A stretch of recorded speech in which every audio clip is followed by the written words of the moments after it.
Hey everyone, and welcome to This Explainer. I am absolutely thrilled to have you here today because we're tackling a topic that affects, well, almost every single one of us. Yet somehow it's surrounded by this massive cloud of mystery, misinformation, and just a ton of doubt. We're talking about the truth behind nutritional supplements and preventative health, specifically zooming in on the rampant confusion currently sweeping across India. If you've ever stood in a nutrition aisle feeling totally overwhelmed, or if you've been warned away from protein powders by well-meaning friends or family, this explainer is absolutely built for you. We're going to demystify this entire landscape using the source data, so let's get right into it. Okay, let's dive right into our roadmap for today.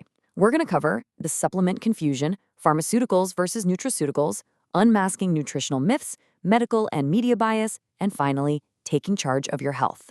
Section 1. The supplement confusion. Why exactly are we so afraid of nutrition? Seriously, why do we fear pure protein powder but happily feed kids these sugary health drinks? It's a massive societal cognitive dissonance. Think about it. For decades, massive global companies have used heavy-hitting marketing, often bringing in our absolute favorite Bollywood stars and cricket legends, to basically program our subconscious. They sell us on the idea that these packaged powders are the ultimate health boosters for our families, while at the very same time, we view pure nutritional supplements with extreme suspicion. And this brilliantly illustrates exactly what I mean. Take a look at the mass-market kids' drinks. If you actually flip the box and read the label, they are often loaded with sugar, barley, wheat powder, maltodextrin, artificial colors, flavors, you name it, preservatives galore, yet everybody accepts them. Now compare that to high-quality whey protein. It typically contains literally 1 to 4 ingredients. In fact, just a quarter scoop provides roughly 6 grams of high-quality protein. To put that into perspective, that's the equivalent of eating 1 whole egg. But because we've been bombarded by deceptive ads, we kind of just accept the ultra-processed expensive junk disguised as healthy, and we irrationally fear clean, single-ingredient protein. Section 2. Pharmaceuticals versus nutraceuticals. Understanding the fundamental difference. So there's a really clear distinction here, and it's absolutely crucial to get this right. Pharmaceuticals, drugs, they're specifically used to diagnose, cure, treat, or prevent an active disease. They are heavily regulated and monitored by government bodies. Nutraceuticals, on the flip side, provide physiological benefits and protection against chronic diseases. They're meant to improve your baseline health, delay aging, and just support the body's natural structure. They aren't some magic silver bullet meant to cure sickness you already have. Instead, they're meant for chronic disease prevention and giving your body the support it needs to thrive. Just like it says right here, as the name suggests, dietary supplements are just an addition to our normal diet. The absolute key word there, addition. They definitely aren't a replacement for eating well. But when they're chosen correctly and with the right guidance, these add-ons can do absolute wonders. They help prevent lifestyle diseases, they boost critical metabolic functions, and they keep our energy levels up. Moving on to Section 3, unmasking nutritional myths. Let's break down some core misconceptions. Let's tackle this one first. Are supplements really only for bodybuilders and fashion models? Look, this is a uniquely pervasive myth, especially in India, where there's this really strong belief that the average everyday person has zero business taking a dietary supplement unless they're trying to look like an action hero. But, surprise, surprise, the science says otherwise.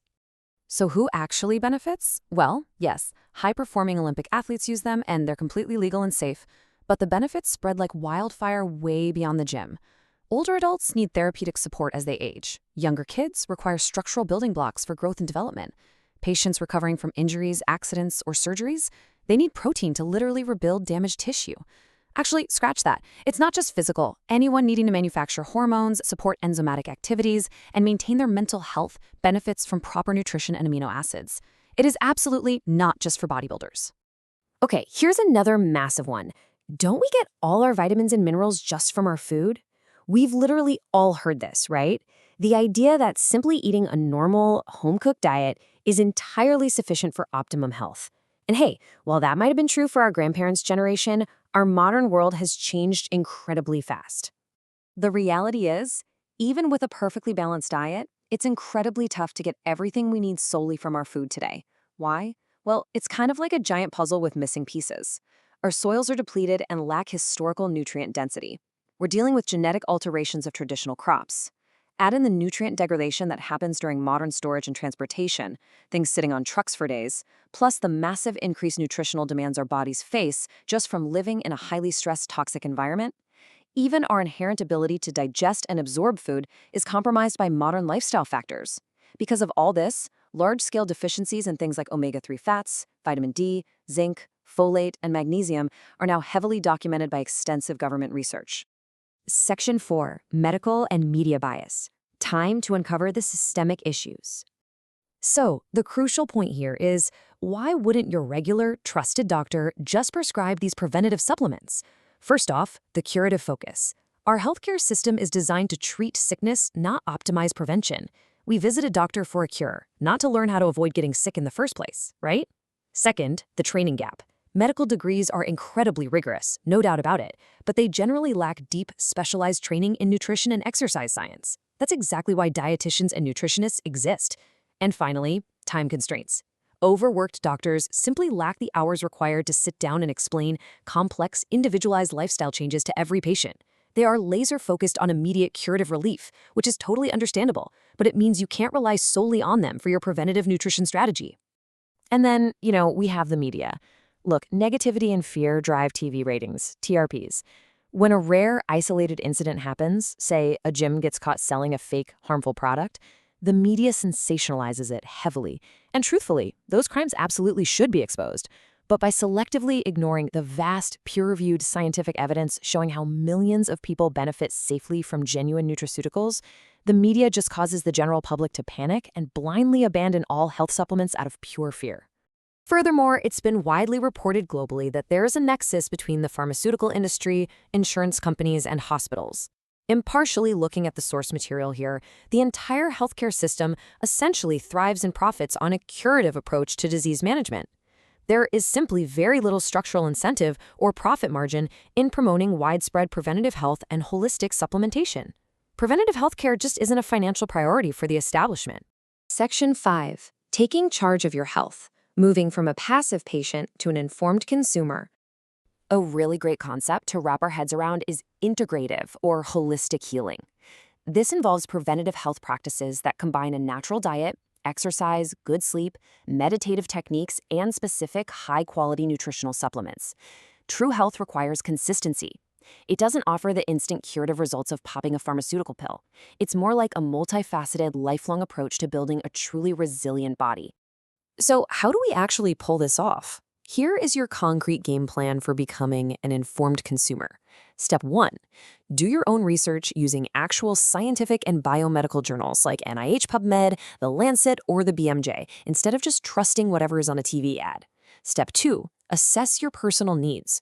Supplementation is definitely not one size fits all. It completely depends on your genetics, your daily stress, and your specific lifestyle. Step 3. Consult a specific nutrition expert who has actively studied this field, not just a general medical practitioner. And Step 4.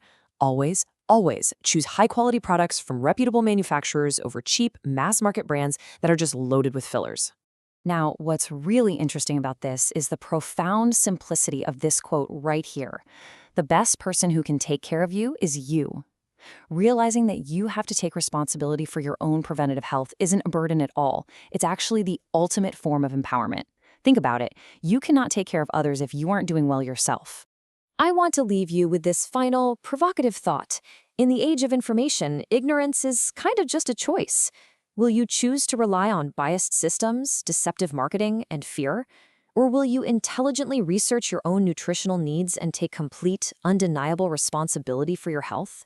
The choice is entirely up to you. Thank you so much for joining me for this explainer. Keep asking the right questions, and I will see you next time.